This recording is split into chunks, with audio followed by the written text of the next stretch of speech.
Well, welcome back to Words for the Journey, words of faith, hope, and life for the journey of life and the journey of faith. And we are in this series looking at the 10 top passages in the Bible, which is quite a challenge to pick just 10 passages that are the most important. I'm not sure anybody would pick exactly the same 10 passages, but we've picked 7 already, and now we have a few more to go. And for this passage, there's a number of passages I could pick. I'm thinking about something from the Gospels. In the story of the Bible, we need to pick something from the Gospels, and I'm going to pick up this theme of Jesus, the one who shows us the way to live like true humanity or true humans. So Jesus, from the last video from Matthew chapter 1, he's the son of David, he's the son of Abraham. He's fulfilling all of those promises God made in the Old Testaments, but he's also taking on Abraham's family and David's kingship. He is the high priest, as other parts of the New Testament will tell us.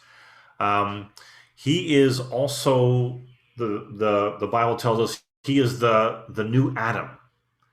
So there was Adam in the Old Testament, and that Adam and Eve fell into sin, disobeyed God. And when Jesus comes, he is the embodiment, or he is the sign of a new kind of humanity. Not different in terms of DNA or physical bodies, but it's a new way of living, a new orientation towards God and towards others.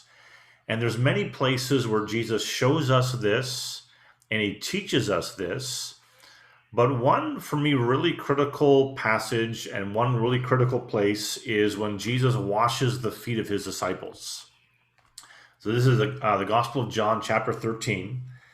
Let me read a few verses and just say a few things about what's going on here. So John 13, verse 2, the evening meal was in progress, and the devil had already prompted Judas, the son of Simon Iscariot, to betray Jesus. Jesus knew the Father had put all things under his power, and that he had come from God, was returning to God, so he got up from the meal, took off his outer clothing, and wrapped a towel around his waist. After that, he poured water into a basin, began to wash his disciples' feet, drying them with the towel that was wrapped around him. So maybe you've heard this story before, but this is so upside down. And as the rest of the chapter tells us, some disciples won't have anything to do with this, especially Peter. You can't wash my feet. You're the Lord. You're the teacher. You're the master. How could you wash my feet? This is not proper. It's not right. But this is the kind of humanity or life Jesus both embodies and he calls his disciples to follow. So it's an upside down kind of life, at least in comparison to the life we typically live or the life we want to live.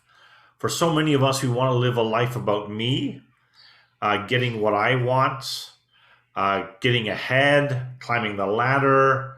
And Jesus, although he's the teacher and the Lord and the leader of this group of disciples, he's the one who's acting like a servant or a slave, washing their feet, which I don't know if we have the understanding, at least in our culture, because typically our feet for most people is fairly clean in our culture. Like we wash our feet, we put socks on and shoes on, but in that culture, these feet don't have socks. They're wearing sandals. There's lots of dust, lots of dirt. So these are really dirty feet.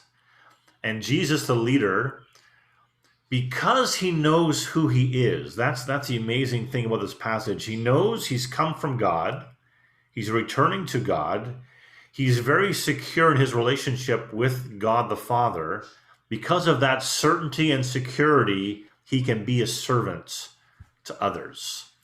And it picks up a verse also from the Gospel of Mark where Jesus says, the Son of Man, which is Jesus, did not come to be served, but to serve and to give his life as a ransom for many. So many leaders in our day want to be served, have all kinds of people around them, serving them in all kinds of ways. But Jesus says that's not my posture, and it's not the posture of my disciples or my followers. Not so much to be served, but to serve and to give our lives for others. Now, I find that powerful. I find that difficult.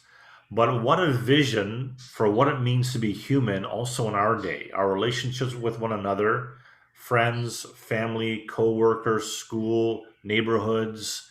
Not so much for others to serve me, but for me in the name of Jesus, following the example of Jesus, the life of Jesus, me and you and us serving others. Thanks for joining us for Words for the Journey.